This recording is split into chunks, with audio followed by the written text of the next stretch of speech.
Bismillahirrahmanirrahim. Alhamdulillahi Rabbil Alamin. Wassalatu wassalamu ala al-mab'uthi rahmatan lil alamin, Nabiyyina wa habibina wa qudwatina Muhammad ibn Abdullah wa ala alihi wa sahbihi wa man sar ala nahjihi wa ihtada bihadihi wa istanna bisunnati ila yaumiddin. Amma ba'd. Yang dihormati pengurusi Masjid Al-Ghufran, Hari Tak Kuasa, semua para al-fadhil, tuan-tuan imam, muslimin dan muslimat, para pencinta ilmu, pencinta Al-Quran, Assalamualaikum warahmatullahi wabarakatuh. Alhamdulillah, syukur kita kepada Allah Azza wa Jalla kerana dapat meneruskan pengajian kita dalam petikan nasihat para ulama tafsir. InsyaAllah pada kali ini kita ambil daripada tafsir Syekh Asy-Syanqiti rahimahullahu ta'ala. Bagi jemaah yang ada Al-Quran, buka surah Al-An'am ayat 59. Surah Al-An'am ayat 59. Kita perhatikan ayat ini, ada beberapa kunci yang Allah SWT hadkan hanya di bawah ilmu Allah. Tidak diberinya kunci ini kepada malaikat, dan juga tidak diberi kunci ini kepada Pak Nabi SAW. Apalagi kalau kita nak beri kepada orang-orang yang mendakwa dia tahu benda ghaib, kita kata ini juga lagi berat. Jadi dalam ayat yang kita baca ini, a'udzubillahi minasyaitonirrajim, wa 'indahu mafatihul ghaibi la ya'lamuha illahu wa ya'lamu ma fil barri wal bahr wa ma tasqutu min waraqatin illa ya'lamuha wa la habbatin fi dhulumatil ardi wa la ratbin wa la yabisin illa fi kitabim mubin. Surah Al-An'am ayat 59. Jadi ayat ini Allah SWT cerita kepada kita beberapa perkara yang kita akan bincangkan insya-Allah. Sebab ini adalah merupakan satu perkara yang besar yang kita kena tahu. Kalau tidak, mungkin kita akan tersasar ataupun percaya kepada diayah-diayah yang dibuat oleh orang-orang yang mengaku dia tahu benda ghaib. Maksud ayat ini, wa indahu ilmus ma'indahu mafatihul ghaib, dan pada sisi Allah jualah anak kunci perbendaharaan segala perkara yang ghaib, mana yang kita tak nampak. Jadi Allah Ta'ala letak di sini kunci benda yang kita tak tahu, ilmu yang ghaib itu, la ya'lamuha illahu, tiada siapa yang mengetahuinya melainkan Allah. Dia saja yang tahu. Wa ya'lamu ma fil barri wal bahri, dan Allah mengetahui apa yang ada di darat dan juga di laut. Kita ni para jemaah sekalian, atas darat ni pun kita tak mampu nak tengok dah banyak mana adanya makhluk-makhluk Allah Azza wa Jalla. Kalau kita menyelam dalam laut, lagi banyak rahsia makhluk-makhluk yang Allah Ta'ala letak dalam laut. Wa ma tasqutu min waraqatin illa ya'lamuha, dan tidak gugur sehelai daun pun melainkan Allah mengetahuinya, di bawah ilmu Allah. Wala habbatin fi dhulumatil ardi wala ratbin wala yabisin,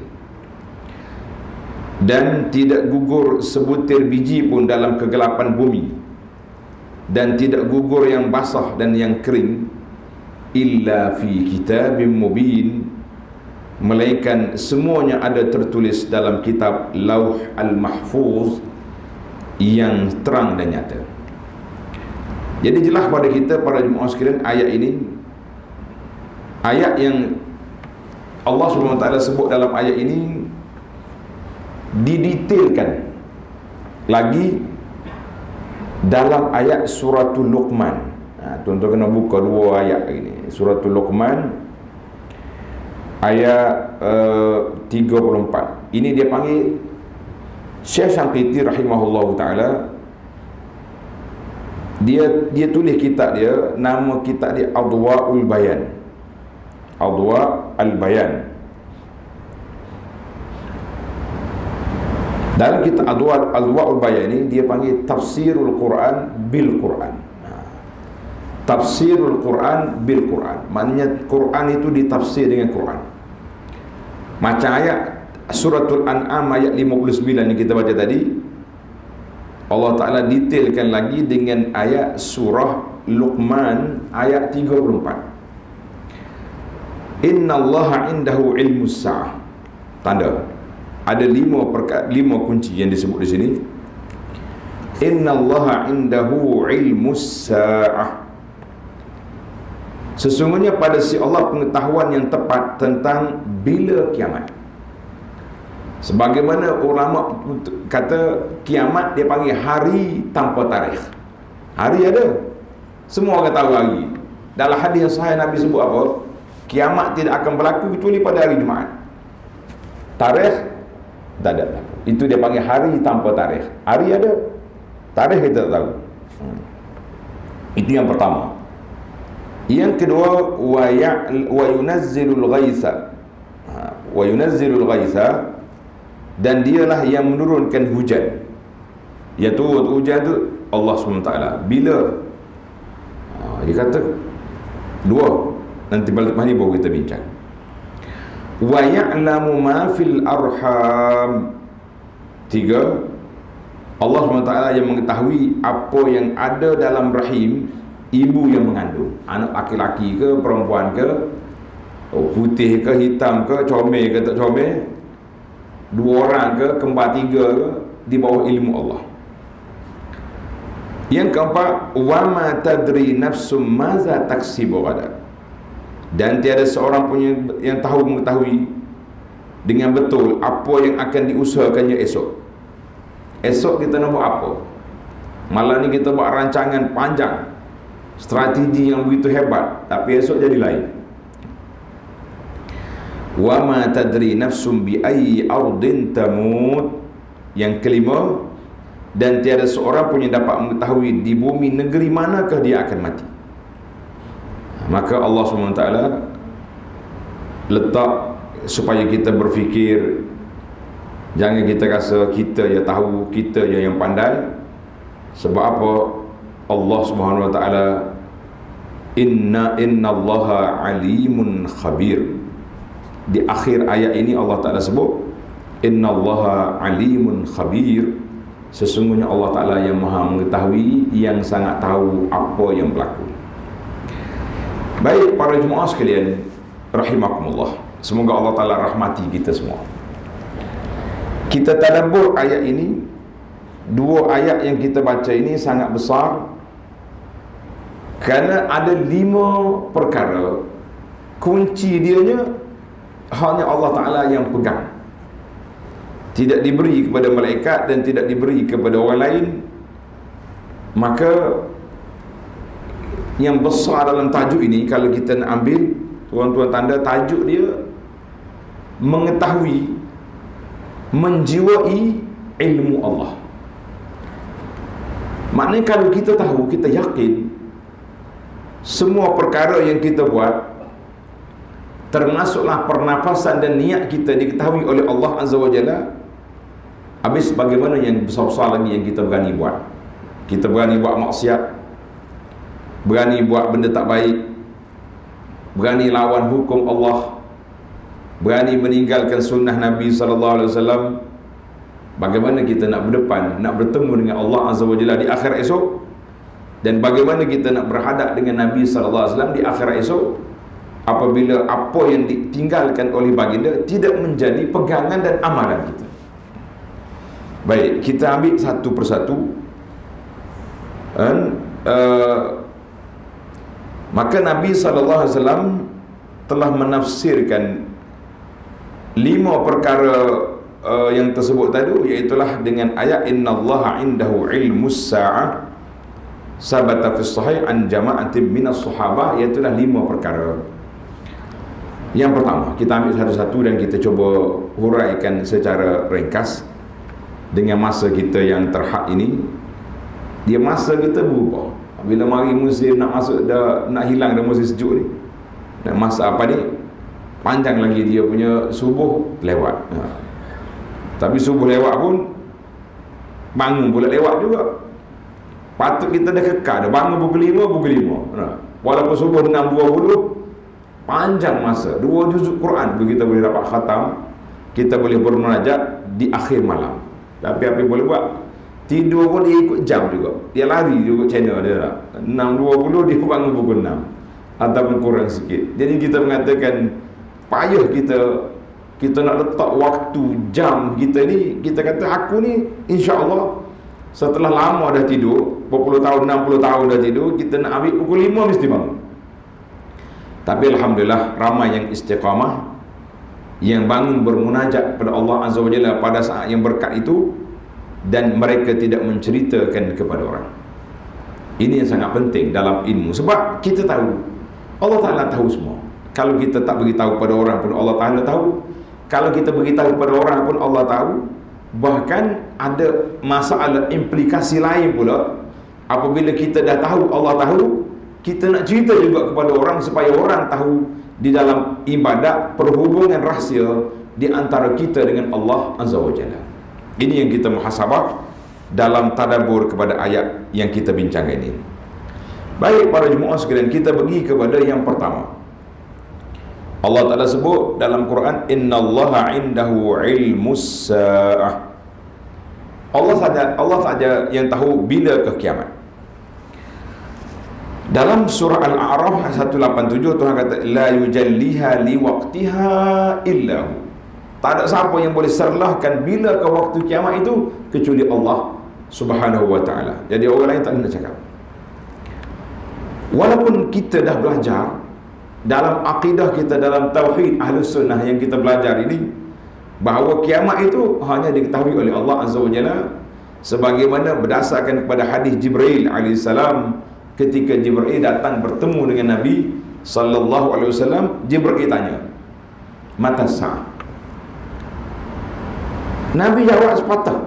Kata-kata Nabi yang cukup menarik. Nabi kata apa? "Mal mas'ulu anha bi'a'lama binas sa'il." Nabi kata, orang yang ditanya bukan lebih tahu daripada orang yang bertanya. Kalau engkau tak tahu, jangan tanya. Sebab yang bawa wahyu kepada Nabi sallallahu alaihi wasallam Jibril.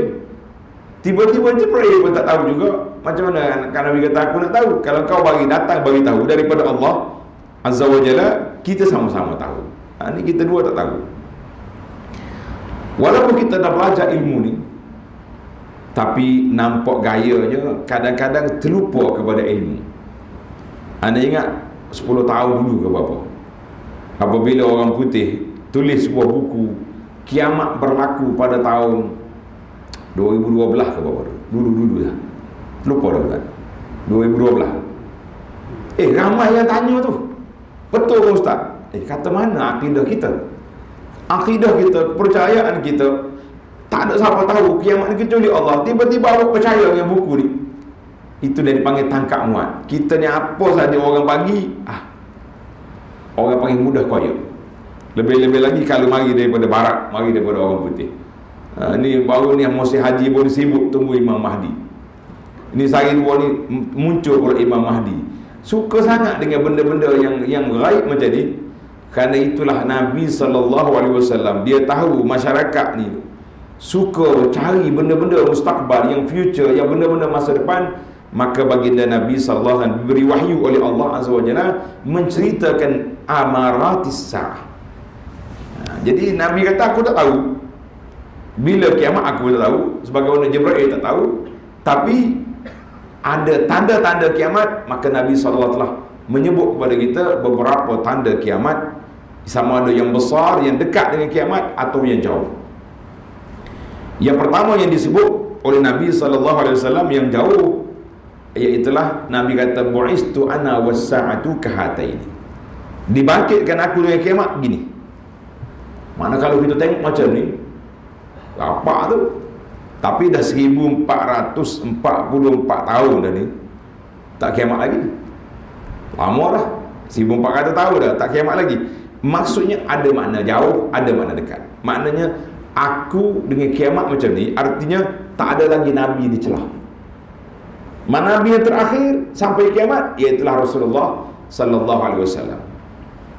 Ni sehari dua ni kita dikejutkan dengan saudara-saudara kita di Turki dan sempadan Syria dengan gempa bumi. Mana disebut dalam hadis Nabi sallallahu alaihi wasallam akan berlaku kasratuz zalazil wal fitan, banyaknya gempa bumi, banyaknya fitnah yang berlaku. Ini juga min asyratis sa'ah ataupun min amaratis sa'ah, termasuk dalam tanda-tanda kiamat. Tapi kita tak boleh nak itu. Maka jadi kita para pendakwa jangan gopoh. Sekali berlaku peristiwa dah angkat bendera putih dah. Oh, kiamat nak berlaku dah sebab berlaku sekian. Banyak lagi siri-siri tanda-tanda kiamat tu banyak. Jadi ada sebuah buku yang saya dah baca, nama dia Nihayatul Alam, berakhirnya dunia ini. Buku ni sudah ada rakaman, tuan-tuan boleh tengok. Yang berminat dengan nak cari alamat kiamat ni, tengok di sini. Ada 130 lebih tanda-tanda yang disebut adalah hadis Nabi yang sahih, yang tak sahih, tapi diistinaskan bahawa disebut sebagai tanda kiamat. Dan kita boleh tengok dah berapa ratus dah yang terjadi dan yang akan terjadi. Tapi jangan gopoh. Ini dok berlaku ke, oh selalu tanda. Ini kita kata min, apa makna min? Sebahagian daripada tanda kiamat, betul. Tapi kalau nak kata itu dah, jangan mudah percaya dengan teori-teori yang ada itu. Jadi kiamat ni tak ada siapa tahu kecuali Allah Azza wa Jalla. Maka para ulama kata kiamat itu dua. As-sa'atu, kiamat itu ada dua. Yang pertama yang berlaku dekat kita, dia panggil as-sa'atus sughra, kiamat kecil. Iaitulah apabila seorang individu mati, itu kiamat bagi dia. Kita pun tak tahu bila tarikh mati, tak tahu juga. Baru tu bila ada jemaah ni, bila dia belajar tentang hadis, ada hadis yang menyebut tentang kelebihan mati malam Jumaat. Ada kan hadis ni, kelebihan mati malam Jumaat. Jadi kebetulan keluarga dia tu duduk di ICU. Jadi sepakat pun dia minta doktor cabut dia punya wayar supaya mati malam Jumaat. Setelah doktor mengesahkanlah orang ni boleh dicabut dia punya wayar, bukannya sewenang-wenang. Buka wayar, tak mati pula. Subhanallah. Pada jangkaan dia dia kata mungkin dalam 3-4 jam lagi mati. Tak mati. Sampai minggu depan baru mati. Kita nak kata apa? Mana kita nak rancang suruh mati, tak mungkin. Itu kuasa Allah Azza wa Jalla. Cuma as-sa'atul kubra, kiamat yang betul-betul kiamat, yang berlaku kemusnahan pada dunia ini, bila tu hak besar, hak hancurnya dunia ini, itu pun kita tak tahu bila. Kita tunggu tarikhnya, Allah Ta'ala akan tetapkan. Cuma kata Nabi SAW, Israfil, kita belajarkan dalam 10 malaikat yang besar tu, Israfil sekarang sedang ready, bersedia untuk pegang dia punya serunai, untuk nak tiup bila-bila Allah Ta'ala turun. Dah ready dah dia. Kata Nabi SAW dalam hadis, Israfil sudah pun bersedia untuk meniup. Jadi kalau ada lagi teori-teori lagi, tuan-tuan dan puan-puan abaikan teori itu. Sekarang ni macam-macam orang keluar teori, umur dunia sekian-sekian, akan berlaku kiamat pada sekian. Abaikan, buat habis masa. Baik kita baca Quran, boleh pahala, daripada kita berkonspirasi, berteori yang tak sudah-sudah. Waktu Covid baru ni 2 tahun lepas, kuat sungguh teori konspirasi ni, banyak sungguh. Kita mengatakan sampai berlaku khilaf-khilaf, berpecah sama-sama kita sama para pendakwah pun kelahi dalam masalah ini. Sedangkan ummah dalam keadaan gawat kerana suasana yang begitu huru-hara, masjid ditutup, majlis-majlis ilmu, tidak ada nak pergi kerja pun sukar, kita duk lari tentang konspirasi yang tak sudah-sudah. Baik para jemaah sekalian, kita berpindah kepada ayat yang kedua, wa yunazzilul ghaiz. Allah Ta'ala yang turunkan hujan. Mana secara tepat nak kata turun hujan tak boleh. Tu meteorologi apa ni, kaji cuaca tu boleh buat. Itu dia tengok kepada pergerakan angin. Dia tengok angin ni menuju ke tempat ini dengan kelajuan sekian-sekian, dijangka. Sebab tu dia kata dijangka. Tapi walaupun dijangka, kita boleh nak ambil langkah berjaga-jaga. Tapi kalaulah terlalu berjaga-jaga sampai peringkat percaya 100%, sukar juga. Sebab ada kala tak menjadi, banyak tak jadi. Baru ni ramalan yang agak dahsyat lah. Dia sebut spesifik bahawa sungai, dia sebut sungai Durian, sungai dekat rumah saya tu, akan naik air pada waktu sekian. Kita pun ada ceramah malam tu, saya batalkan ceramah, takut air naik tak boleh balik. Batal. Sampai orang majlis pula telefon, macam mana ustaz? Dah ada perahu, ada sampan ke tu? Tengok ke ramalan dia kuat. Saya kata sampan tak lagi. Tapi setakat pukul 6 petang, pukul 5 petang, dijangka pukul 6 air naik. Setakat pukul 5 ni hujan pun tak ada lagi. Habis macam mana ceramah kita? Kita tak nak, kita jawab batal. Tengok, itu dipanggil percayanya kita sukar, tak percaya juga tak boleh. Jadi kita kena ambil langkah berhati-hati. Apabila ada ramalan yang mengatakan hujan akan turun, bolehlah langkah berhati-hati. Kalau rumah tu tiris, baiki atap. Kalau nak keluar rumah ada payung, bawa payung. Kata orang sedia payung belum hujan. Tapi kalau kita nak tepat 100%, tak mungkin. Allah Ta'ala dah sebut di sini, wa yunazzilul ghaiz. Dan kadang-kadang gelap di sini, hujan di tempat lain. Itu kita tidak tahu. Jadi kadang di banyak perkara ramalan-ramalan itu jangkaan. Tapi ada juga orang salah faham. Dia kata ini tidak membawa kepada syirik ke ustaz? Subhanallah. Tak. Yang bawa kepada mengaku benda gaib itu kalau jampi-jampi serampon. Contohnya kita nak buat kenduri, musim memang musim banjir. Sini musim tengkujuh, dia musim apa? Kalau tempat kami ni bulan 12. Dia tahu dah bulan 12 ni musim banjir. Jadi kenapa kita nak pergi buat kenduri besar-besaran? Kemudian pergi tanya bomo. Tok ayah kita nak kenduri pada 17 Disember tahun sekian, macam mana? Tok ayah pun berasa buka dia punya tengok air ni, ui pada tarikh sekian tak hujan gini-gini. Itu bahaya. Ada pun arsalul falaki, ramalan cuaca tu dia tengok kepada apa yang ada di langit awalnya nak mari. Itu dia panggil secara fizikal. Tapi yang tak bolehnya yang mengaku benar gaib. Satu hari saya pergi kenduri, musim tengkujuh, tak hujan. Kita dengar keluarga si pengantin bercakap, dia kata hebat sungguh Tok Omar tu. Ramalan dia, jangkaan dia jadi. Dia jangka tak hujan hari ni, tak hujan. Tengok, macamlah Tok Ayah ni tahu benar gaib. Sedangkan Allah Ta'ala nafi di sini, tak ada siapa dia tahu yunazzil ghaiz. Allah Ta'ala saja yang tahu bila ke tarikh tepat turun hujan, di mana turun hujan. Tiba-tiba kita percaya kepada bomoh-bomoh macam ni, kita mengatakan ini juga satu perbuatan yang memberi kesan kepada kepercayaan kita para jemaah sekalian. Jadi berhati-hati kita dengan perkara yang tersebut. Jangan bezakan di antara ramalan cuaca, ramalan kaji cuaca dengan ramalan bomoh menahan hujan. Itu lain. Tak kena Allah SWT ni Tuhan uji. Tak hujan sungguh hari tu. Daripada dulu, kalau dulu 500 ni dah naik 5,000 kata bomoh. Testimoni kata menjadi sungguh. Saya pun kalau awak nak kenduri musim tengkujuh, kita tanya bomoh tu dulu. Nanti kalau cakap tak hujan lah tu. Subhanallah. Jadi Allah Ta'ala ni uji kita dengan ramalan tu jadi sekali, mungkin tak jadi 10 kali. Kita kena ingat. Yang ketiga, wa ya'lamu ma fil arham. Allah kata aku tahu apa yang ada dalam rahim ibu seorang kanak-kanak itu. La ya'lamu haqiqatahu illa Allah. Tapi hakikat sebenar kita tak tahu. Walaupun kita ada alat ultrasound yang boleh scan ada baby tak ada baby, sekurang-kurangnya kita tahulah ada baby, ada bayi dalam, ada janin dalam perut. Tapi azakarun am unsa, laki-laki ke perempuan? Tengok pula. Saya rasa macam lelaki. Pergi bulan depan pula, tak jadilah. Macam perempuan pula. Saya baru ni balik klinik ni dah beli warna baju baby warna biru dah. Ingat laki-laki tak? Ni tukar-tukar pula, pergi balik warna pink pula.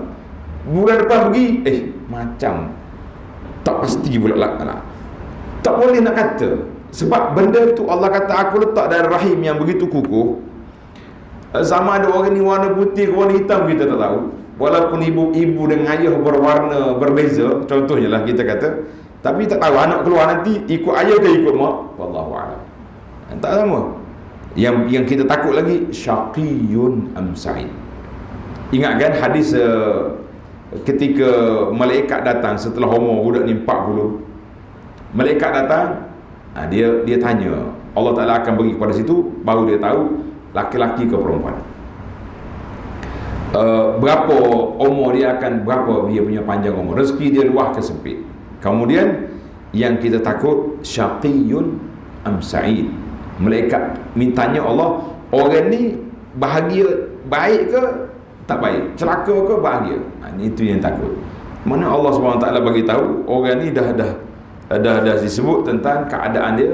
Jadi kita hanya bolehlah bila yang penting bagi kita, bila positif dah isteri ni mengandung, kita kena sedialah persiapan untuk nak sambut baby tu. Kita kena sedia duit siap untuk 2 ekor kambing. Mungkin laki-laki. Kalau perempuan, sembelih seekor lagi simpan untuk adik dia pula. Adik dia tak lama, setahun lebih lagi mari seorang lagi. Adak katalah, kita tak kira lah yang luar daripada adak tu. Kena sedia 2. Kalau lah jangkaan ultrasound kata 2 orang kembar, sedia bajet untuk 4 ekor kambing lah. Mungkin laki-laki 2 kena ada. Ini yang tak tahan ya. Waktu hari 7, sepatutnya hari tu sembelih akikah. Bila kita pergi panggil ustaz agak semangat, mari suruh cukur kepala anak dia. Dia tak panggil cukur kepala, dia panggil cukur jambul. Bila kita pergi, hari 7 jamu roti, gula ayam. Kata mana kambing? Tak sempat nak tangkap. Dia punya alasan cerdik. Kata awak ni nak dapat anak bukannya 7 hari, bukannya 9 hari, 9 bulan. Tak ada perancangan, tak ada strategi. Kita kata ini satu kepincangan yang berlaku kalau dia tak mampu sungguh, miskin, tak ada belanja. La yukallifullahu nafsan illa usaha. Tapi duitnya banyak, tidak kecaknaan bertanggungjawab kita kepada anak, yang hak anak itu tidak ditunaikan. Dia kata boleh hari lain, kita kata boleh selagi tak tunai. Tetapi hari yang paling afdal, yang terbaik, Yaumus Sabihi, pada hari 7. Kenapa kita nak cari hari raya Cina, hari tahun baru Cina, hari Depa Bali? Apa kena mengena anak kita dengan India, dengan Depa Bali, dengan Cina? Itu hari cuti lah. Ini hak anak. Hari cuti awak punya pasal awak kerja. Itu tak ada kena mengena dengan anak kita, maka hak anak itu mesti ditunaikan. Baik. Itu dalam tajuk lain, tajuk itu. Itu tajuk Hakul Maulud. InsyaAllah kita ceramah lain pula. Yang keempat, Allah Ta'ala sebut, kamu tak tahu maza taksibu pada. Tengok ayat. Wama tadri nafsum maza taksibu pada. Seorang tu tak tahu dia nak buat apa esok ni. Kalau kita rancang 10 tahun lagi tak tahu. Sama ada esok kita akan nak buat benda baik atau benda tak baik. Amalan kita mendekatkan diri kepada Allah ataupun tidak. Jadi kita tak tahu apa yang kita boleh buat besok. Kita buat perancangan banyak, tiba-tiba tak jadi. Berapa ramai orang yang merancang besok insya-Allah hari cuti, kita duk niat lepas solat subuh ni nak dengar kuliah. Lepas dengar kuliah pula kita nak baca zikir pagi. Lepas zikir pagi kita nak tunggu duha, sebab nak ambil pahala siapa dia solat subuh berjamaah. Kemudian dia tunggu sampai naik matahari. Kemudian selebih naik matahari syuruk kita tambah 15 minit. Hari ni 26 campur 15 jadi berapa? 41. Kan? 41 kita boleh solat. Boleh pahala sekian. Itu rancangan dalam kepala kita semalam malam tadi. Lepas subuh hari ni Dengan kuliah pun tak sempat. Kawan cuik, mari kita ada hal. Masya Allah. Zikir pagi tak sempat juga. Nak tunggu duha pun sudah lari. Kita kata awal pagi kita sudah kecundang daripada apa yang kita rancang nak meraih pahala yang banyak. Lepas solat subuh je dah buka kelak bual. Kelak dia tak panggil kelak mengumpat, tapi kelak bincang isu semasa. Akhirnya runtuh semua apa yang kita berancang untuk meraih kebaikan, semuanya bertukar menjadi perkara yang tidak baik. Kita kata kita tak tahu apa yang kita boleh buat besok. Baik. Kalau macam ni tak usah buat rancangan. Tak ada perancangan 5 tahun, tak ada perancangan 10 tahun. La. Nabi SAW larang kita daripada tawakul. Apa makna tawakul? Tak buat perancangan. Tak boleh. Kalau kita kata di tangan kita ada pokok, kita tahu esok nak kiamat, pun diminta supaya ambil tanam lagi pokok itu, supaya kita ambil pahala menanam pokok, walaupun kita tahu pokok ini tak akan berbuah sebab besok sudah kiamat. Itu usaha kena ada. Mana perancangan kena ada. Sebab itulah saya syorkan kita ahli-ahli ibadat ini, kita kena ada manajemen ibadat. Strategi kena ada. Bangun pukul 5 pagi, 5.30 pagi, pukul 6 pagi, berapa rakaat yang kita boleh tunaikan. Saya tak larat ustaz nak solat banyak-banyak. 3 rakaat witir, alhamdulillah, nikmat. 3 rakaat witir, nikmat. Tak dapat juga 1 rakaat lagi ni pun nikmat. Yang tak dapat juga, itu yang kita rasa nikmah. Maknanya satu bencana bagi kita. Kemudian berapa kita boleh baca Quran, berapa kita boleh tadabbur Quran. Subhanallah. Kemudian selepas solat kita akan zikir pagi, dan kita akan habiskan masa sepagian kita ni dengan zikir subhanallah, alhamdulillah, wala ilaha illallah, Allahu akbar berapa ratus kali. Sebab kalau kita sudah masuk dalam strategi, sudah masuk dalam perancangan, insya-Allah banyak peratus yang terjadi. Tapi kalau langsung tak ada dalam kepala, bila orang tanya dah zikir hari ni? Belum. Apa nak buat? Macam baca cerita puasa 6 Syawal tu dah tak?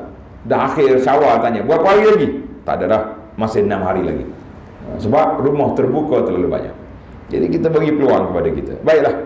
Yang terakhir dalam yang kelima, wa ma tadri nafsum bi ayyi ardin tamut. Setiap diri dia tak tahu bumi mana kita akan mati. Tak tahu. Kita duduk sini. Kalau bumi kita nak mati di Mekah, ramai je pakcik-pakcik kita ni duduk Malaysia, sakit, tiba-tiba mengamuk, minta juga anak dia, aku nak pergi umrah, aku nak pergi umrah, nak pergi juga. Sampai anak dia kata, macam buang tabiat je orang tua ni. Jadi anak-anak yang lain pun ambil cuti, pergi sekali.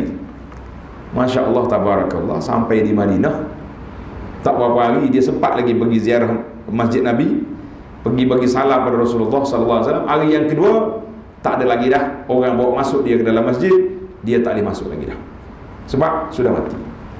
Dia nak je, ada je cerita Allah Ta'ala akan jadikan dia pada sebab wa inna, dia kata apa ni, wa in kataballahu ajalahu fi mahallin, kalau Tuhan tulis ajal orang ni di tempat ni, Allah Ta'ala letakkan dalam hati dia satu hajat, satu perkara, dia nak pergi situ.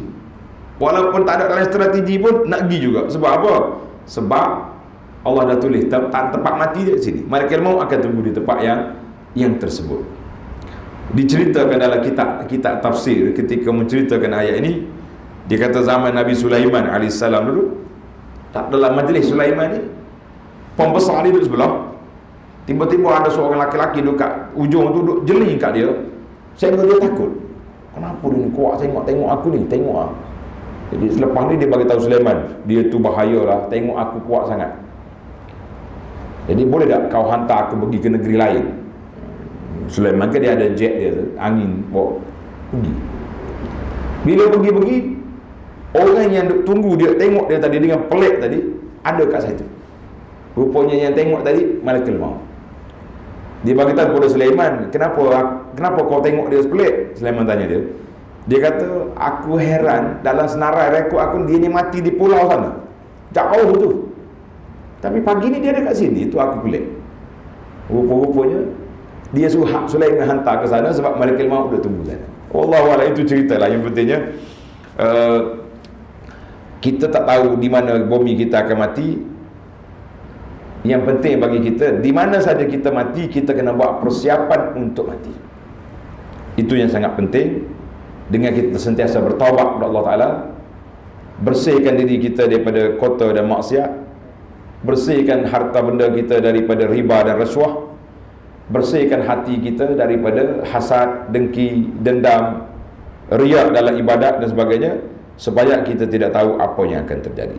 Baiklah para jemaah sekalian, maka kata di para ulama tafsir, dia kata hadhil ayat ini, ayat yang kita tadabbur ini, dan seumpamanya, ajma'al ulama, para ulama telah bersepakat mengatakan annaha akbaru wa'izin wa a'zamu zajirin, yang Allah Ta'ala turunkan dalam Quran ini nasihat yang paling besar dan peringatan yang paling kuat, supaya kita jadikan ayat ini ayat peringatan kepada kita, motivasi kepada kita, bahawa kita duduk ini tahta muraqabatillah, kita duduk di bawah penjagaan, kawalan daripada Allah Azza wa Jalla. Dia panggil dalam bahasa ilmu tazkiyatun nafsi atau ilmu tasawuf, dia panggil muraqabah. Tuan-tuan tanda, ilmu muraqabah ni sangat penting. Sebab kalau kita tahu kita di bawah ilmu Allah, kita tahu Allah Ta'ala tahu semua apa yang kita buat, kita tahu apa yang kita lakukan ini di bawah dicatat oleh para malaikat, sudah pasti kita tak akan berani nak buat benda yang tak baik. Kata di ahli motivasi, suratan amalan yang kita nak baca di depan Allah di akhirat esok, kitalah penulisnya. Tuan-tuan tulis kata-kata ini, suratan amalan yang kita nak baca di akhirat esok depan Allah, kitalah penulis. Tuan-tuan nak baca apa di akhirat? Nak baca yang baik, tulislah yang baik. Nak baca yang tak baik, tulislah yang tak baik. Maka para ulama juga buat satu analogi bandingkan, seorang raja yang zalim, safah, ramai ada orang yang dia pancung mati, tiba-tiba dia panggil kita duduk dalam majlis dia. Sebelah dia ada anak perempuan dia, isteri dia duduk situ. Dia kata, berani kau duduk jeling-jeling tengok ke anak raja tu, mau tahu dia ni seorang yang penumpah darah. Kita kata sudah tentu kita tak berani, sebab kita tahu dia garang, dia ganas, dia backing.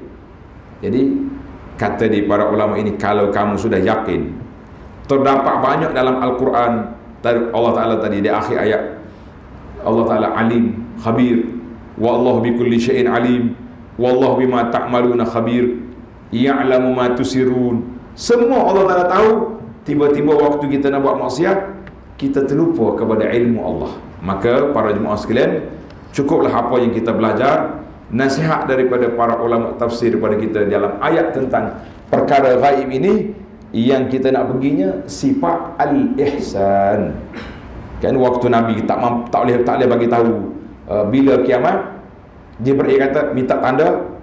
Kemudian dia tanya mal ihsan, apakah itu ihsan? An ta'budallaha ka'annaka tarahu fa in lam takun tarahu fa innahu yarak. Kita semua Allah macam kita tengok Allah. Kalau kita tak boleh tengok, kita yakin Allah tengok kita. Ini dia panggil ilmu muraqabah, ilmu al-ihsan. Kalau ini terpasak dalam jiwa kita, insya-Allah kita akan selamat di dunia. Sebab apa?